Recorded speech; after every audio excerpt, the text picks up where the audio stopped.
राजेश पवार हमारे सहयोगी सीधे कीव में उस जगह से जुड़े हुए हैं जिसका जिक्र राष्ट्रपति ज़ेलेंस्की भी करते हुए आपको नजर आ रहे थे। ये जो आत्मविश्वास नजर आ रहा है राजेश प्रेसिडेंट ज़ेलेंस्की का, ये क्या बताता है? और ईयू के देशों की ओर से खड़े होकर उनकी बातों का जिस तरह समर्थन किया गया, इसके मायने क्या समझे जाए?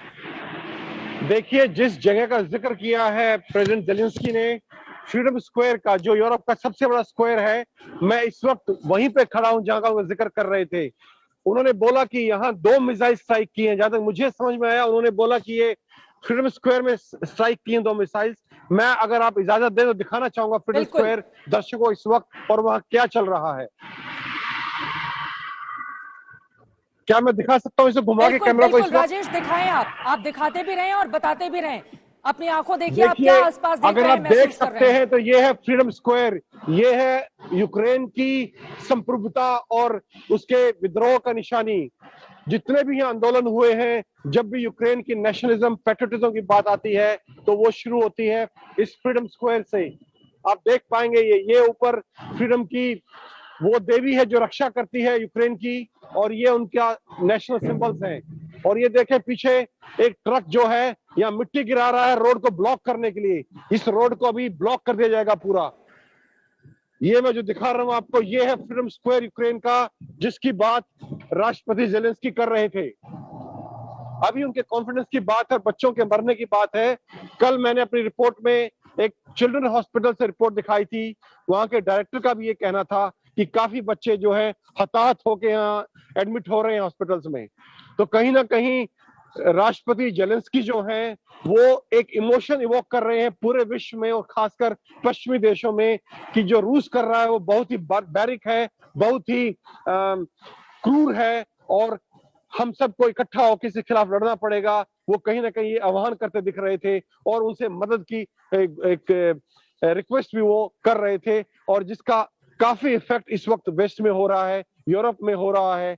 यूरोप के वो देश जैसे जर्मनी, जिसने आज से 10 दिन पहले तक यूक्रेन को हथियार देने से मना कर दिया था, उन्होंने बोला था हम सब हेल्प करेंगे पर हथियार नहीं भेजेंगे, वो भी अब हथियार भेज रहा है। तो कहीं ना कहीं प्रेसिडेंट ज़ेलेंस्की की अपील का असर पश्चिमी देशों में होता दिख रहा है। लेकिन यहाँ पर दो स्थिति राजेश बनती हुई दिखाई दे रही है। एक ये कि यूक्रेन के साथ तमाम देश जो पर्दे के पीछे थे अब तक, वो खोलकर सामने आ रहे हैं और हथियार लगातार मुहैया करा रहे हैं। वहीं दूसरी ओर रूस के राष्ट्रपति पुतिन का कहना है कि अगर यूक्रेन को किसी ने सैन्य मदद की और उसका इस्तेमाल रूस के खिलाफ किया गया तो फिर इसका नतीजा भुगतने के लिए दूसरे देश भी तैयार रहें।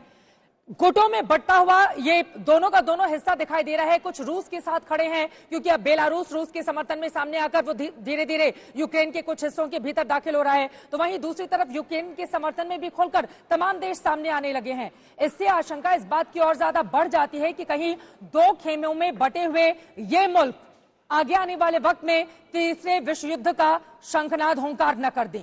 इस बात को लेकर डर की आहट भी चारों तरफ इस वक्त बनी हुई है। राजेश, देखिए, जहां तक गुट्स का सवाल है, रूस, बेलारूस और कजाकिस्तान, ये एक गुट तो पहले से ही है, सभी जानते हैं, और ये ओपन है, इसमें कुछ छुपा हुआ नहीं है।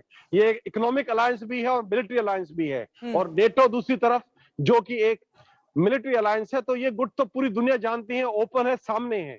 लेकिन इसमें सबसे बड़ा फैक्टर है, जो एक्स फैक्टर है, वो है चीन, कि चीन किस तरफ जाएगा या न्यूट्रल रहेगा। और अगर चीन इस ग्रुप को ज्वाइन करता है, रशिया, बेलारूस और कजाकिस्तान के, तो ये 2 ग्रुप हैं जो इकोनॉमिकली और मिलिटरीली बिल्कुल बराबर के हैं, और फिर जो है हालात बहुत ही खतरनाक हो जाएंगे। तो बहुत बड़ा एक जो इस हालात को टिल्ट करने वाला फैक्टर है, एक्स फैक्टर है, वो है चीन का समर्थन। और चीन ने खुलकर अभी तक इसके बारे में कुछ नहीं बोला है, कोई उसने एक इशारा नहीं किया अभी तक कि वो क्या करने वाला है। उसने यूएन जनरल असेंबली में और सिक्योरिटी काउंसिल में वोटिंग से एब्सटेन किया है, कि उसने उसमें हिस्सा नहीं लिया है, पर वो अपने आप में कोई बड़ा इशारा नहीं है, और कुछ समझना कि वो क्या करने वाला है मुश्किल है। वेट एंड वॉच की पोजीशन में चीन इस वक्त है, लेकिन रूस अगर अलग थलग पड़ेगा तो यहां पर चीन मजबूत होता हुआ चला जाएगा और आगे आने वाले वक्त में भारत के लिए भी यहां से बड़ी चुनौतियां खड़ी हो जाती हैं। उस पर मैं आऊंगी, लेकिन एक बार फिर से, चूंकि जेलेंस्की ने जिन बातों का जिक्र किया है, प्रेसिडेंट कीव में ही थे, रूस की ओर से बार बार दावा किया जा रहा है राजेश कि कीव छोड़कर वो भाग चुके हैं, उन्होंने सरेंडर कर दिया। दुनिया भर की बातें रूसी मीडिया की ओर से लगातार प्रोपेगेट की जा रही थी, लेकिन आज साफ कर दिया है कि वो यूक्रेन में ही है, अपने लोगों के लिए लगातार वो लड़ाई लड़ रहे हैं और दूसरे देशों से वो मदद भी मांग रहे हैं खोलकर, और वो बोल रहे हैं कि आइए हमारे साथ लड़िए, क्योंकि मानव जाति को बचाने के लिए ये बड़ी चुनौती है। और इसी वजह से उनकी ओर से यह भी कहा गया कि क्रूज मिसाइलें कैसे रूस की ओर से दागी जा रही हैं। देखिए, मैं अभी फ्रीडम स्क्वायर में खड़ा हूं।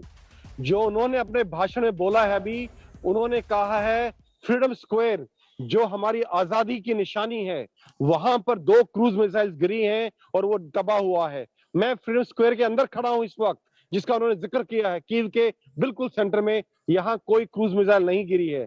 हाँ, कल जिस वक्त मैं रिपोर्ट कर रहा था, मेरे से लगभग 1 किलोमीटर दूर बड़ा धमाका हुआ था, वहां मुझे अंदाजा है कि एक क्रूज मिसाइल गिरी है।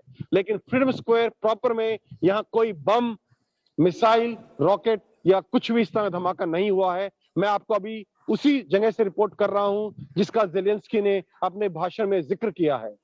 दूसरा सवाल कि जेलेंस्की इस वक्त कहां है?